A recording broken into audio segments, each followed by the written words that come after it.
What happens to the world when all desires vanish? Let's find out what the greatest spiritual story ever told has to say about the nature of desires.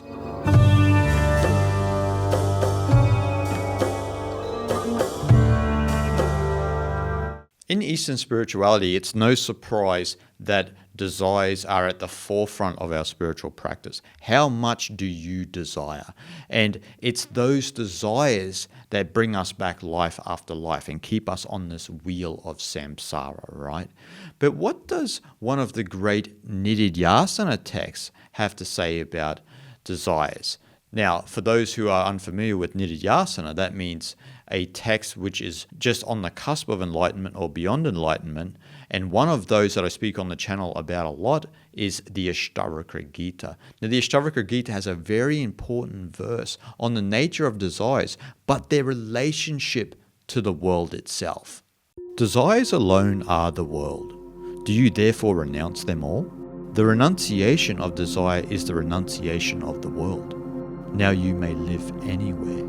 So just like all other Eastern philosophical and spiritual texts, the Ashtavakra Gita pinpoints desire itself, but relates it to being the world itself, which is very interesting, right? When we think of that desires are the world, because that is what brings us back life after life.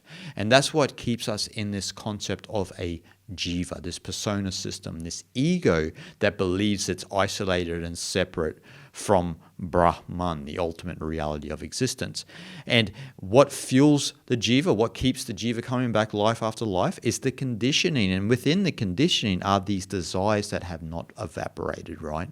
And so you have all of these desires, and we yearn for a certain life or certain things, and we haven't cleansed that out of our psyche. And so the irony here is when you haven't cleansed these desires out of your psyche, you actually believe the world is real. Now, from an Advaita Vedanta perspective, the world is Maya, right? It's an illusion, but it's the illusion of measurement.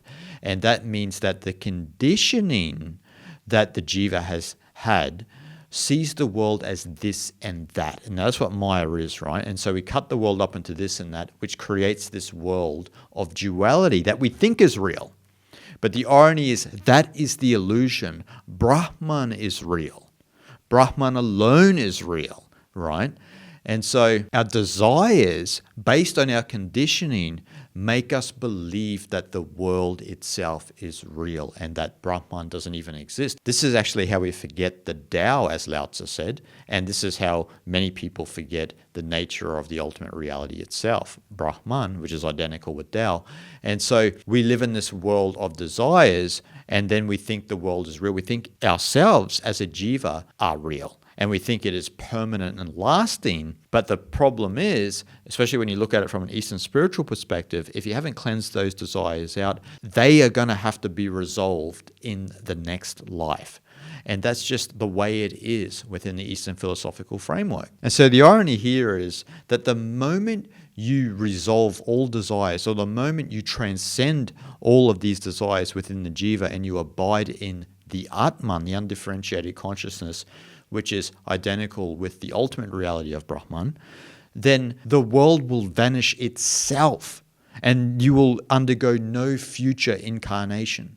There will be no reincarnation for you. And this is amazing, right? Because when the desires vanish, the idea of the world that you think is real is gone, right? Maya disappears and Brahman alone is real.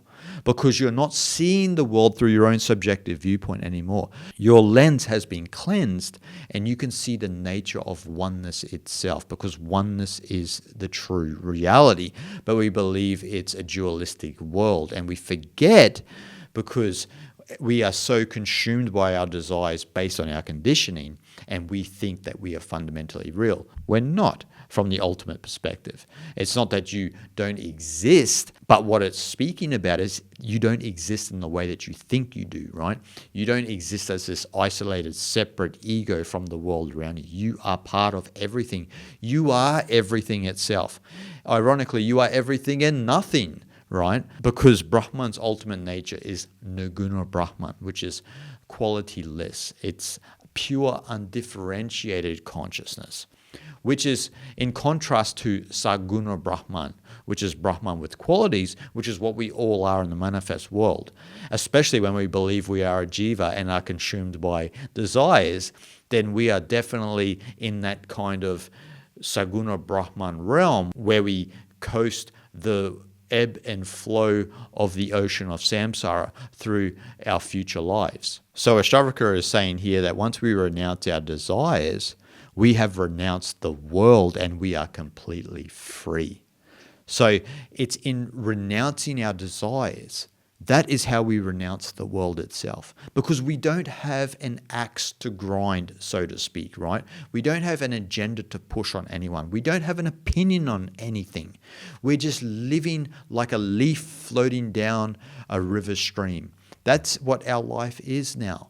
You've accepted that oneness is the ultimate reality, and you're just moving with life as that leaf, right? And to use Taoist terminology, when we accept the power of the river to move us, the Tao's power becomes our power. And that's what's happening here.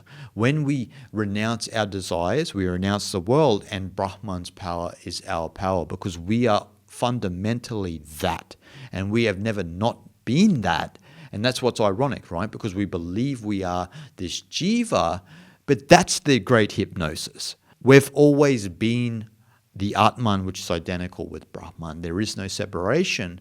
It's just this kind of hypnosis that we've taken on through the jiva itself. And so then we believe that there is this world, this dualistic world according to our conditioning, and then we build all of the desires that we have in our life based on that conditioning. And this is what Maya is. But once we cleanse our lens, then we truly know that we are verily the ultimate reality of Brahman, because there can be no second.